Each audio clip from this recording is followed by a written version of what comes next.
Welcome everybody to my latest video. So for this video, I'm going to show you how to change games on the Capcom CPS2 Hardware. Now I got this as a request probably about a week ago, and I think I kind of already covered this in a previous video. I think that video was titled Explanation of the CPS2 Hardware. I'll go ahead and put a link to that video at the very end of this one. But just in case I really didn't cover it, I'll just do this video. Now, when you have the CPS2 in your arcade cabinet, it's going to basically look like this. Now, you're going to have your JAMA harness hooked up and your kick harness. You don't have to worry about those. Well, you shouldn't have to worry about them. But I'm just going to remove them, just so you can get a better view of the hardware itself. So we'll go ahead and get these out of the way. Now, in that other video, explanation of the CPS2 hardware, I'll go ahead and do a real quick recap of that video. When you have CPS2 hardware, you basically got an A board, which is the bottom, and a B board, which is top. Long story short, some B boards you can change with different A boards. And what I mean by that is different regions use different A boards. For example, you got USA, Asia, Japan, Mexico. There's some others I don't know off the top of my head. But to be safe, you're supposed to buy a B board that is the same region as the A board. However, some B boards are interchangeable. For example, Japan and USA A boards are compatible with Japan and USA B boards. So you can use a USA A board with a Japanese B board and vice versa. Some A boards are compatible with absolutely nothing but the same region A board. I think Mexico is one of those. So that's basically a quick recap of that video. Now, how to change games on your cabinet. Well, like I said before, you would have your JAMA harness and your kick harness hooked up. You don't have to worry about those. Now, your cabinet will probably have these feet attached to your A board. There's 4 of them. I'm missing one right here, but it should be 2 on each side. So, those will probably be screwed down into the cabinet. And to change games, what you need to do is first go on the side of your A and B board. You'll see these tabs right here. Now, you may not have them. If you do have them, all you gotta do is pull them out. And this is what the tab basically looks like.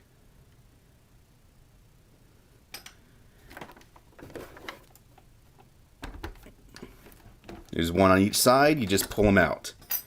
Now what those do is those actually secure the B board to the A board. Now you don't need these. It's just a nice plus to have. Now once you do that, all you do is basically shimmy the top B board off the bottom A board. It's not that hard to do. I'm just trying to do it behind the camera here. So I'm trying not to get... There we go.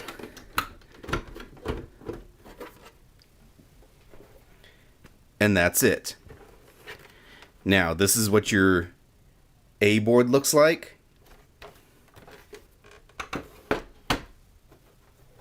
And this is what your B board looks like.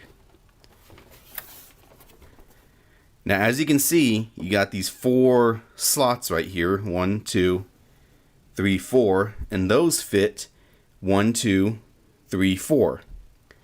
So, you want to change games, you take off one A board, you get your other A board, you just put it back on. Goes on nice and easy. Put in your clips, and you're ready to go. Now, here's the thing. Sometimes you might have to mess around with this just a little bit. The reason I say that is, you know, for whatever reason, there just might not be a good connection. I've had boards where you just barely have to put it on and it works. If you put it all the way down, it doesn't work. I've had boards where you put these on, it doesn't work. If you leave them off, it does. It's just getting that nice, proper connection. So if you switch the games and it doesn't work immediately, just mess around with it a little bit. But yeah, real nice and simple. And then, you know, like I said, you might want to put these on if you have them. If you don't, it's not really a big deal. Let me go ahead and put these on. You can see the 2 slots right there. And you basically just clamp them down and put them inside.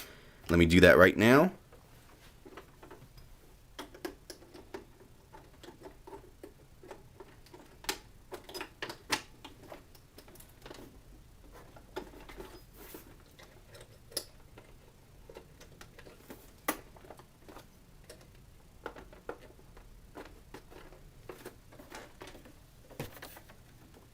Let's see, get it in the light. You can sort of see how it goes in right there, and you just push it in.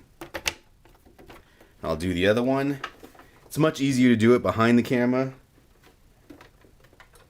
without having to, you know, mess around with what's in front of the camera.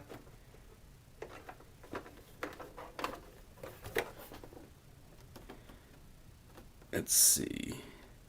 Try and get it in the right light. Probably not going to work, but yeah, you can see it right there, and you just push it in.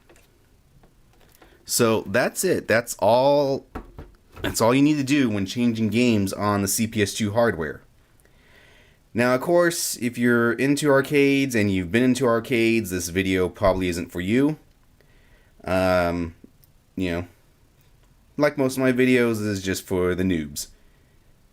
Now, one thing I will tell you, it seems, and I could be wrong here, because I just don't pay enough attention, when you make the settings on your B-board, say you go into the settings menu, you make the difficulty lower, higher, whatever, and then you change that board, I'm pretty sure that once you switch back to that original board, your settings go to default.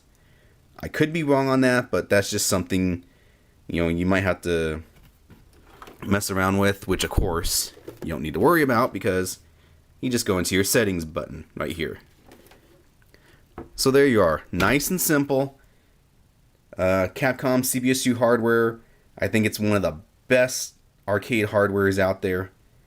Real nice, real simple, easy to change. If you have any questions, let me know.